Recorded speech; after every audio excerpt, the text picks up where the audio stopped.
Hello students, দেব coaching সেন্টারে সবাইকে স্বাগত। আজ নবম শ্রেণীর ভূগোল ও পরিবেশ সমরেন্দ্রনাথ মোদকের লেখা ভূগোল বই থেকে প্রথম অধ্যায় গৌরবে পৃথিবীর অনুসরণী থেকে প্রশ্নোত্তর নিয়ে আলোচনা করব। আজকের প্রশ্নটি দেখো, দু একটি শব্দে উত্তর দাও। তোমরা এই প্রশ্নটা দেখে নাও, এর উত্তরগুলো পরে করা আছে। 1 নম্বর প্রশ্ন দেখো, কোন ভারতীয় জ্যোতির্বিদ পৃথিবীর পরিধি নির্ণয় করেন? এর উত্তর লিখবে আর্যভট্ট। 2 নম্বর প্রশ্ন দেখো, মহাকাশচারীগণ পৃথিবীর কিরূপ আকৃতি প্রত্যক্ষ করেন? এর উত্তর লিখবে সাদা ও ফিকে নীল রঙের উজ্জ্বল এক গোলকের মতো। 3 নম্বর প্রশ্ন দেখো, বেলফোর্ড লেভেল পরীক্ষা পৃথিবীর কোন আকৃতি প্রমাণ করে? এর উত্তর লিখবে গোলীয়। পরে 4 দাগের প্রশ্ন দেখো, কে প্রথম ভূপৃষ্ঠে বিভিন্ন স্থানে ঘড়ির সময়ের তারতম্য পরীক্ষা করেন? এর উত্তর লিখবে জ্যোতির্বিদ জা রিচার্ড। 5 নম্বর প্রশ্ন দেখো, পৃথিবীর বন্ধুরতার পরিমাণ কত? এর উত্তর লিখবে 19,883 মিটার। 6 নম্বর প্রশ্ন দেখো, পৃথিবীর গড় ব্যাস কত? এর উত্তর লিখবে 12,735.5 কিলোমিটার। এর পরের প্রশ্ন দেখো, পৃথিবী কোন গ্রহের সমান আকারের? এর উত্তর লিখবে শুক্র গ্রহের। 9 নম্বর প্রশ্ন দেখো, জিপিএস একটি বৈশিষ্ট্য উল্লেখ করো। এর উত্তর লিখবে মোবাইল ফোন সঠিক অতি সূক্ষ্ম স্থানে সময় ও অবস্থান নির্ণয়ে জিপিএস প্রযুক্তি ব্যবহার করা হয়। এরপরে প্রশ্ন দেখো, এরাস্টোস্থেনিস পৃথিবীর পরিধি কত নির্ণয় করেন? এর উত্তর লিখবে 46,250 কিলোমিটার। 10 নম্বর প্রশ্ন দেখো, পৃথিবীর নিকটতম গ্রহ কোনটি? এর উত্তর লিখবে শুক্র। গ দাগের সংক্ষিপ্ত উত্তরধর্মী প্রশ্নাবলী, প্রত্যেকটার মান 2। তোমরা এই প্রশ্নগুলো দেখে নাও, এর উত্তরগুলো পরে করা আছে। 1 নম্বর প্রশ্ন দেখো, পৃথিবীর আকৃতি প্রাচীন ধারণা কী ছিল?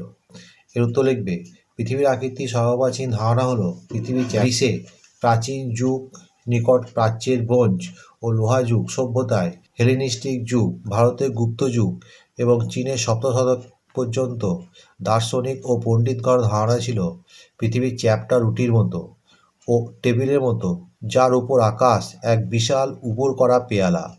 সমতল পৃথিবীর প্রান্ত বা সীমা আছে, সেখান থেকে এক পা বাড়ালেই পৃথিবী থেকে পতন ঘটবে। 2 নম্বর প্রশ্ন দেখো, পৃথিবীর গোলীয় আকৃতির একটি প্রত্যক্ষ প্রমাণ কি?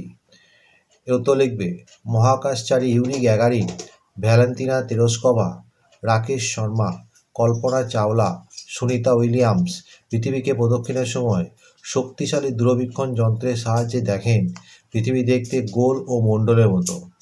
বিশ্বের প্রথম মহাকাশচারী ইউরি গ্যাগারিন 1961 সালে 12 এপ্রিল স্পুটনিকে চড়ে ভূপ্রদক্ষিণের সময় বলেন পৃথিবীকে দেখতে গোলাকার বটে, তবে তা অনেকটা পেয়ারার মতো। আবার বিশ্বের সর্বপ্রথম চন্দ্রাভিযানকারী নীল আর্মস্ট্রং ও এডুইন অলড্রিন 1969 সালে 21 জুলাই চন্দ্রপৃষ্ঠ থেকে কালো মহাকাশে পৃথিবীকে দেখেন সাদা ও ফিকে নীল রঙের উজ্জ্বল এক গোলকের মতো। নেক্সট 3 নম্বর প্রশ্ন দেখো, অভিগত গোলক কি? এর উত্তর লিখবে অভিগত গোলক হলো এমন একটি গোলক যার উত্তর ও দক্ষিণ মেরু অঞ্চল সামান্য চাপা এবং নিরক্ষীয় বা পূর্ব পশ্চিম দিকটা সামান্য স্ফীত বা ফোলা থাকে। 4 নম্বর দেখো, জিওড কাকে বলে? এর উত্তর লিখবে জিওড হলো পৃথিবীর আকৃতির একটি গাণিতিক মডেল যা সমুদ্রের পৃষ্ঠের আকৃতির অনুরূপ। যদি পৃথিবীতে কোনো বাধা না থাকতো তাহলে সমুদ্রপৃষ্ঠ একটা সমান্তরাল তল হয়ে থাকে, কিন্তু পৃথিবীর ভূপৃষ্ঠের অসমতলতা, পাথরের ঘনত্বের পার্থক্য এবং পৃথিবীর ঘূর্ণনের কারণে সমুদ্রের পৃষ্ঠ সম্পূর্ণ সমান্তরাল হয় না। এই অসমতলভাবেই গাণিতিক ভাষায় জিওড বলা হয়। পরের প্রশ্ন দেখো, সৌরজগৎ বলতে কি বোঝো? এর উত্তর লিখবে সৌরজগৎ বলতে সূর্য এবং সেই সূর্যের মহাকর্ষীয় টানে আবদ্ধ সমস্ত জ্যোতিষ্ককে বোঝানো হয়, যার মধ্যে 8টি গ্রহ বুধ, শুক্র, পৃথিবী, মঙ্গল, বৃহস্পতি, শনি, ইউরেনাস, নেপচুন, তাদের উপগ্রহ, চাঁদ, বামন গ্রহ যেমন প্লুটো, গ্রহাণু, ধূমকেতু এবং অন্যান্য ক্ষুদ্র বস্তু অন্তর্ভুক্ত। আমাদের এই বিশাল মহাবিশ্বের কেন্দ্রবিন্দুতে রয়েছে সূর্য এবং বাকি সব কিছুই এর চারপাশে প্রদক্ষিণ করে। পরের প্রশ্ন দেখো, কুলিন গ্রহ কি? এর উত্তর লিখবে 2006 সালে ইন্টারন্যাশনাল অ্যাস্ট্রোনমিক্যাল ইউনিয়ন IAU প্রদত্ত সংজ্ঞানুসারে যে সকল জ্যোতিষ্কের নিজস্ব আলো নেই 2. যাদের একটি নির্দিষ্ট কক্ষপথ আছে এবং সৌরজগতে সূর্যকে কেন্দ্র করে অবিরাম ঘুরছে।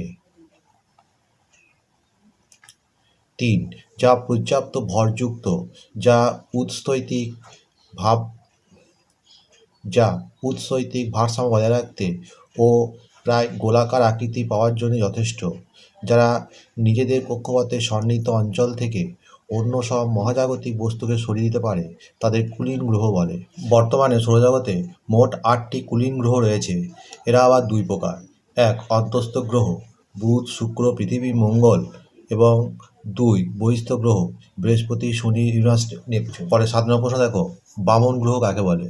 এর উত্তর লিখবে, বামন গ্রহ হলো এমন একটি মহাকর্ষীয় বস্তু যা সূর্যকে প্রদক্ষিণ করে, নিজস্ব অভিকর্ষের কারণে প্রায় গোলাকার আকৃতি ধারণ করে, কিন্তু সৌরজগতের 8টি প্রধান গ্রহের মতো তার কক্ষপথের চারিপাশে অন্যান্য বস্তুগুলিকে সরাতে বা নিজের কক্ষপথকে পরিষ্কার করতে পারে না। অর্থাৎ এটি গ্রহের মতো ভরযুক্ত হলেও কক্ষপথে আধিপত্য বিস্তার করতে ব্যর্থ হয়। প্লুটো বামন গ্রহের একটি পরিচিত উদাহরণ, যা 2006 সালে গ্রহের মর্যাদা হারায়। এর পরের প্রশ্ন দেখো, বহিস্থ গ্রহ কী? এর উত্তর লিখবে, বহিস্থ গ্রহ বলতে সৌরজগতের বাইরের দিকে থাকা বৃহস্পতি, শনি, ইউরেনাস ও নেপচুন এই 4টি বিশাল গ্যাসীয় গ্রহকে বোঝানো হয়, যেগুলি সূর্য থেকে দূরে অবস্থিত, অনেক বড়, মূলত গ্যাস ও বরফ দিয়ে গঠিত, এবং এদের প্রত্যেকেরই অসংখ্য উপগ্রহ ও বলয় রয়েছে, যা অভ্যন্তরীণ গ্রহগুলির বুধ, শুক্র, পৃথিবী, মঙ্গল থেকে এদের আলাদা করে। এর পরের প্রশ্ন দেখো, সূর্যের ক্ষুদ্রতম, বৃহত্তম, নিকটতম ও দূরতম গ্রহগুলি কী কী? এর উত্তর লিখবে, সূর্যের ক্ষুদ্রতম গ্রহ বুধ এবং বৃহত্তম গ্রহ বৃহস্পতি, নিকটতম গ্রহ বুধ এবং দূরতম গ্রহ নেপচুন। বুধ সবচেয়ে ছোট ও সূর্যের সবচেয়ে কাছে, আর বৃহস্পতি সবচেয়ে বড় গ্রহ। এর পরের প্রশ্ন দেখো, জিপিএস কী? এর উত্তর লিখবে, জিপিএস অর্থাৎ গ্লোবাল পজিশনিং সিস্টেম হলো একটি স্যাটেলাইট ভিত্তিক নেভিগেশন সিস্টেম, যা পৃথিবীর যে কোনো স্থান থেকে সঠিক অবস্থান, সময় এবং গতি নির্ণয় করতে সাহায্য করে। এটি প্রায় 30টি উপগ্রহের একটি নেটওয়ার্কের মাধ্যমে কাজ করে, যা সিগন্যাল পাঠায় এবং জিপিএস রিসিভার যেমন স্মার্টফোন সেই সিগন্যাল গ্রহণ করে ব্যবহারকারীর অবস্থান গণনা করে। এটি আবহাওয়া নির্বিশেষে দিনরাত কাজ করে এবং এর প্রধান উপাদানগুলো হলো মহাকাশ উপগ্রহ, গ্রাউন্ড কন্ট্রোল স্টেশন এবং ব্যবহারকারী রিসিভার। এর পরের প্রশ্ন দেখো, পৃথিবীর কোথায় ব্যাস ও পরিধি সবচেয়ে বেশি হয় এবং কোথায় কোনো বস্তুর ওজন সবচেয়ে কম হয়? এর উত্তর লিখবে, পৃথিবীর নিরক্ষরেখা বরাবর ব্যাস ও পরিধি সবচেয়ে বেশি, কারণ পৃথিবী পুরোপুরি গোল না হয়ে মাঝ বরাবর স্ফীত। অন্যদিকে কোনো বস্তুর ওজন মেরু অঞ্চলে সবচেয়ে কম হয়, বিষুবরেখার চেয়ে কম, এবং পৃথিবীর কেন্দ্রের ওজন 0 হয়, কারণ পৃথিবীর পৃষ্ঠের অভিকর্ষ বল সবচেয়ে বেশি হলেও কেন্দ্র থেকে দূরত্ব বাড়লে এবং কেন্দ্রমুখী ত্বরণ 0 হওয়ায় ওজন সর্বনিম্ন হয়, যদিও বাস্তবে কেন্দ্র পর্যন্ত যাওয়া সম্ভব নয়। এরপরে প্রশ্ন দেখো, সৌরজগতে পৃথিবীর অবস্থান কোথায়? এর উত্তর লিখবে, সৌরজগতে পৃথিবী সূর্য থেকে 3য় গ্রহ এবং বুধ ও শুক্র গ্রহের পর এর অবস্থান মঙ্গল গ্রহের আগে। এটি সৌরজগতের 5ম বৃহত্তম গ্রহ এবং একমাত্র গ্রহ যেখানে প্রাণের অস্তিত্ব রয়েছে বলে জানা গেছে, যা এর সঠিক দূরত্ব ও বায়ুমণ্ডলের জন্য সম্ভব হয়েছে। বন্ধুরা, এখানেই শেষ করছি। পরবর্তী ভিডিওতে আবার দেখা হবে। ভিডিওটি ভালো লাগলে অবশ্যই লাইক, কমেন্ট, শেয়ার করবে।